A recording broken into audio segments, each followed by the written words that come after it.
The following video was recorded on stolen Aboriginal land. CEDA acknowledges the first people of the land on which we live and work and pay our respects to elders past and present and emerging. I just really like, before Sarah begins, just to thank the City of Newcastle for the use of this building today, for the launch of the video for shifting the line, which I know a lot of people here today were involved in. So without further ado, I will introduce Sarah. And Sarah, nice big voice, please. We haven't got a microphone. I'm going to do acknowledgement country, so I acknowledge the Wapiko peoples, the traditional custodians on the lands that we meet today.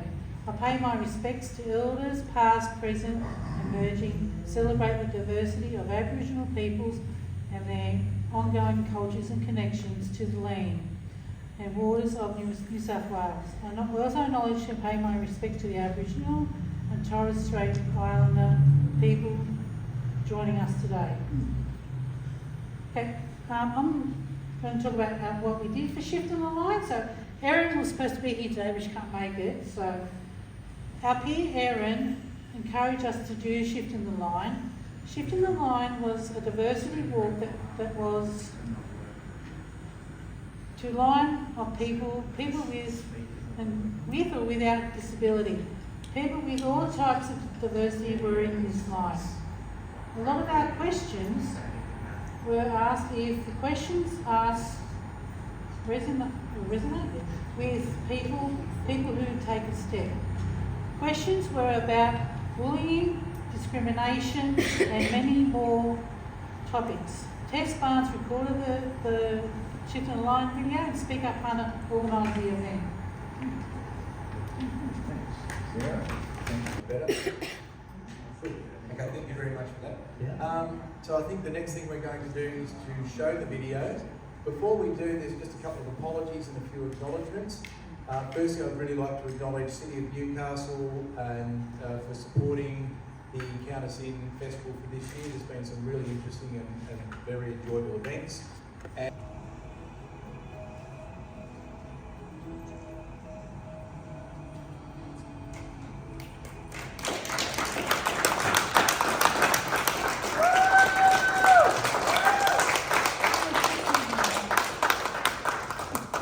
there's the film.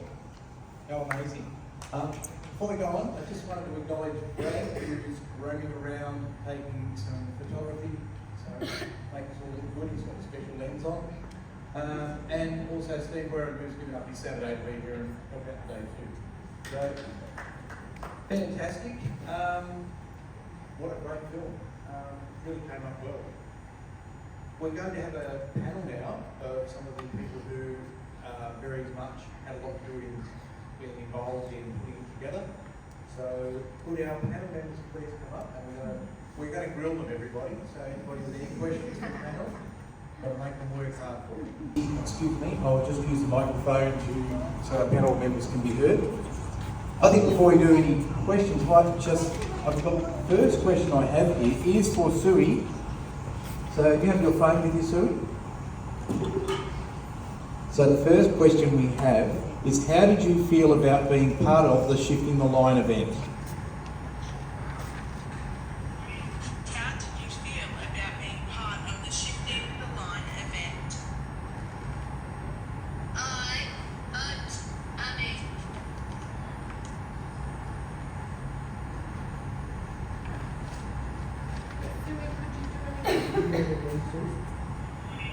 How did you feel about being part of the Shifting the Line event? At the bottom. I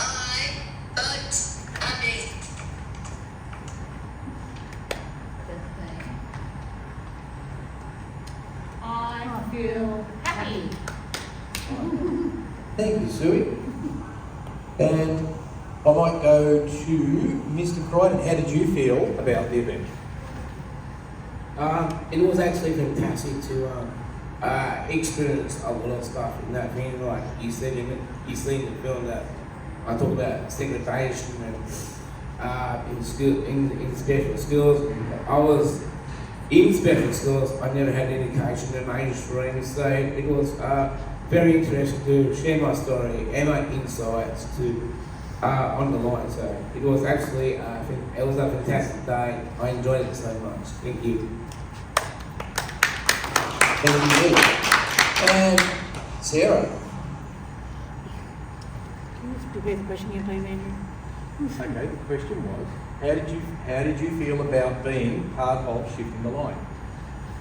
Being part of, I really like being part of the shifting line because it makes, because I love being, come back, don't know what to say. Yeah. That's all right. Aaron, do you have anything to say on that? Yes, you do.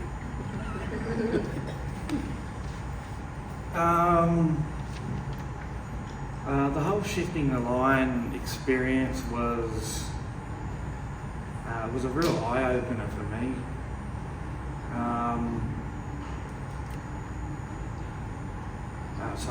It was, and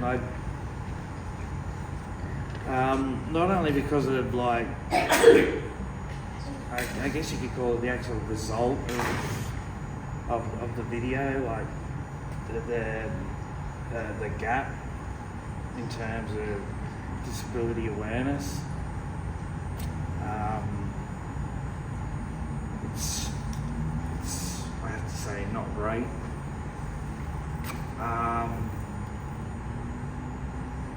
Personally though, I learned some new skills. One of them mainly would be emceeing.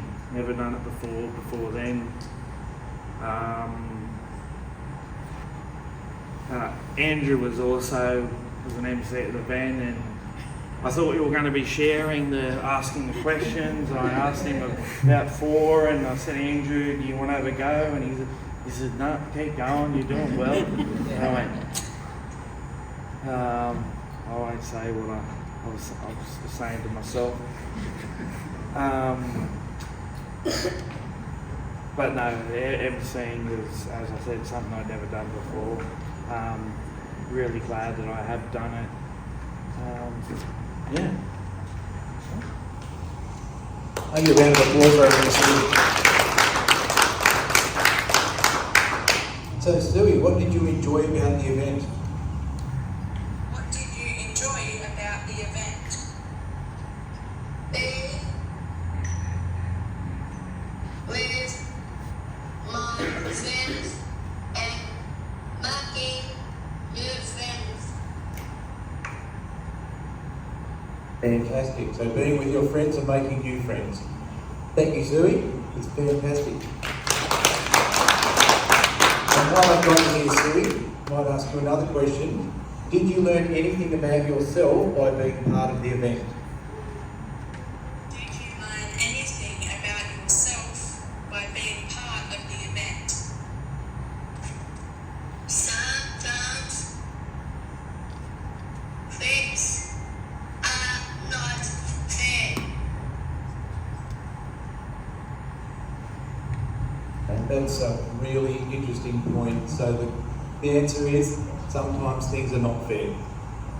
And I think, is there anybody else in the audience that would like to add anything to that? Any questions or any thoughts on that? Yell out if you'd like to grab the microphone so I can't see if you're doing so. No? Okay. But what about our other panel members? Anybody else like to add to the thought that sometimes things are not fair?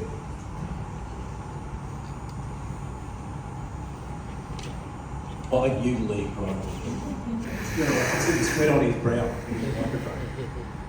Yes, I agree that things are not fair because the voices of people with intellectual disability is not in common, because I think it's unfair because the way we pronounce this world and the way we come out in this world and being who we are, all these people here, we wouldn't be where we are today because of what has happened in our past trauma disability experiences. But I know that it is unfair because it is unfair not to have a right to not to have a right to advocate. And I mean, with Sarah and Pixie, you're doing wonders with Speak Up, and I'm so proud of you what you have achieved. So thank you very much. Would you like to respond to that, Sarah? Thank you, Ellie. Yeah, I really enjoyed being part of Speak Up and being coordinator because I've never done anything like that before and it's been a new experience. Mr. Fitz.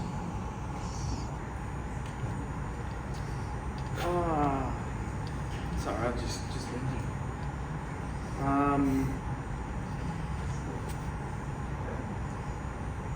Yeah, I've thoroughly enjoyed. I'm thoroughly enjoying being a part of Speak Up Mother. I'm no longer a coordinator of Speak Up Mother because I gave up that role to focus on a podcast.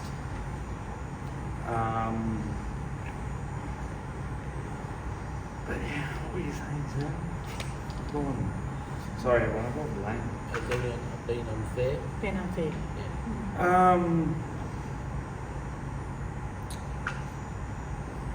Yeah. Simply as things are not fair. Not just for people living with disabilities, but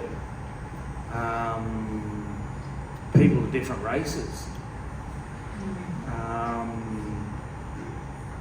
For everyone, really. Everyone really, and if I may say so also for that, it's an umbrella term, and I do apologise if it offends, but the queer community,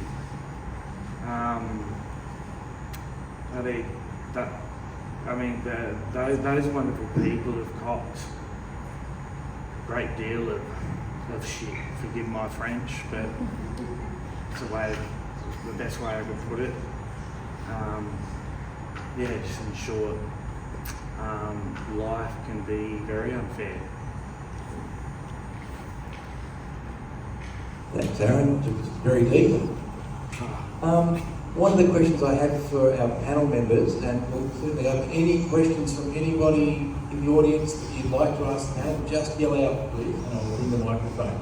But while we're waiting for that, can anybody tell us what you want to do with the video now that we have it? Okay, Sarah, thank you. I want to show the video for schools, universities, so they can realise what we did for the diversity walk. And go global. Go global. Anybody else?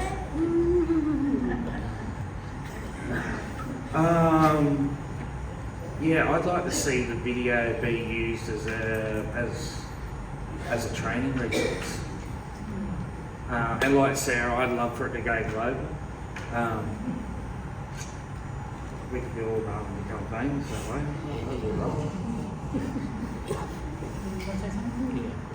Thanks. Okay, Ms. Lee.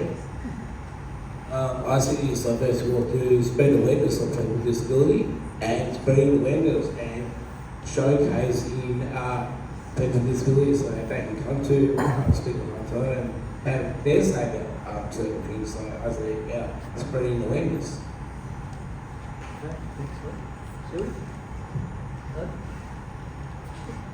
Okay, I think there's some really important points raised there, and I think that's a lot of what Erin had in mind when she first raised it, and I think I think the film has really done justice to what Erin really wanted to see from it, and the support that everybody put into making the film, particularly all the people that are here that were at the event and were on the line. Just one of the things I'd like to know, anybody that was on the line that have any comments or thoughts having seen the video today? Bryson. You're not so waving like that.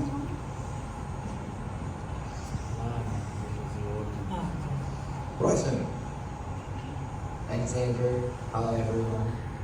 I wasn't one of the people that walked the line. I was in the background, one of the faces there. And it was the second event I attended from CDAH. And I remember the question she asked as part of being have you ever had that I remember one moment. And I really had that experience attending to being online. And just rewatching it then I was thinking like, what would it have been happier as a kid? And like what difference it would have made for me. So I just wanted to reflect on that. And also thank you Aaron for acknowledging other communities that also agree with advantage.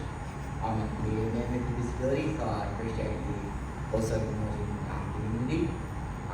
Yeah, I also want to say that. But yeah, I just wanted to reflect on, it was such a powerful experience for me, and being one of the first things I attended was part of CDAH.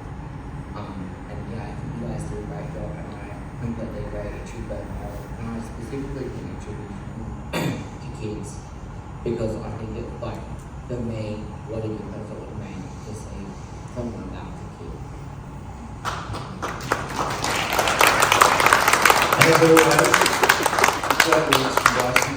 Anybody else with anything they'd like to say about the video or about the making of it, or just anything in general?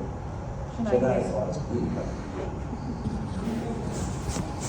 I don't have a question, but I got that it was greenlit by CDAH and that I got to work with Speak Up and and I'm sorry Erin can't be here today. We came up with the idea originally, and it's so I've been out of the picture for the last 3 months and I haven't been able to see the final product, and it's so amazing to see, and it was so nice to watch it and relive it and think about all the hard work that we put into it and how it was a huge learning curve. And I hope it, yeah, I hope it does go viral. I hope people do like see this video and it, you know, that message gets sent much further than this room. And I just really want to express more gratitude. I'm so grateful that we got to do that together. So, thank you. just to really reinforce what people with intellectual disability can do, getting together with support and with the community and building a community and building a fantastic product that, you know, everybody at CDAH is so proud of. And yeah, let's make it go viral and make sure that a lot of other people are proud of it. And thanks everybody for their great words and everybody for their support. And what a fantastic afternoon. And there is some afternoon tea here. So things